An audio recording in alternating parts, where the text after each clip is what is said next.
مسیح یسوع کے قادر اور جلیل نام میں آپ سب کو سلام۔ آج ہم سیکھیں گے کہ حقیقی ایمان کی پہچان کیا ہے۔ لاکھوں لوگ خدا کے وجود پر ایمان رکھتے ہیں، لیکن پھر بھی وہ جان بوجھ کر برے کام کرتے ہیں۔ ایسے ایمان کا کوئی فائدہ نہیں۔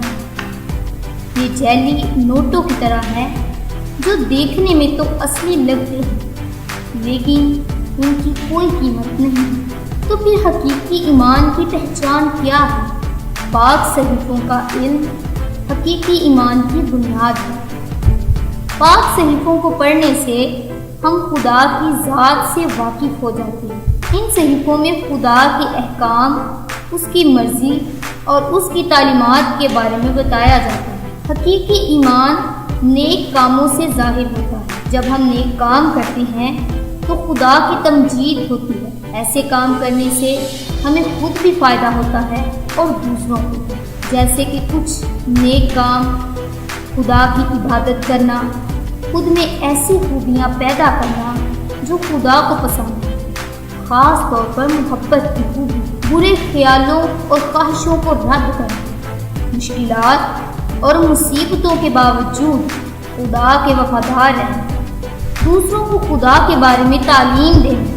آپ خود میں حقیقی ایمان کیسے پیدا کر سکتے ہیں؟ خدا سے مدد کی دعا مانگیں۔ موسیٰ نبی نے خدا سے یوں التجا کی کہ مجھ کو اپنی راہ بتا جس سے میں تجھے پہچان لوں، تاکہ مجھ پر تیرے کرم کی نظر رہے۔ میرے عزیزو، اس کو آپ خروج کی کتاب اس کا 33واں باب اور اس کی 13ویں آیت میں پڑھ سکتے ہیں۔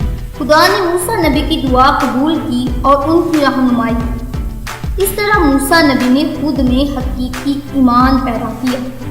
خدا کی مدد سے آپ بھی خود میں حقیقی ایمان پیدا کر سکتے ہیں۔ پاک صحیفوں میں درج ہدایات پر عمل کریں۔ ایمان جسم کے ایک پٹھے کی طرح ہے۔ اسے جتنا استعمال کیا جاتا ہے یہ اتنا ہی مضبوط بن جاتا ہے۔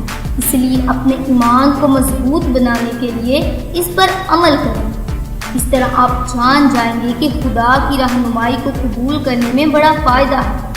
دراصل پاک صحیفوں کی ہدایات پر عمل کرنے سے بہت سے لوگوں کی زندگی زیادہ خوشگوار ہو گئی ہے۔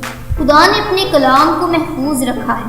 قادر مطلق خدا نے پاک صحیفوں کو ہر قسم کے رد و بدل سے محفوظ رکھا ہے۔ اس میں کوئی شک نہیں، کیونکہ وہ ایسا کرنے کی قدرت رکھتا ہے۔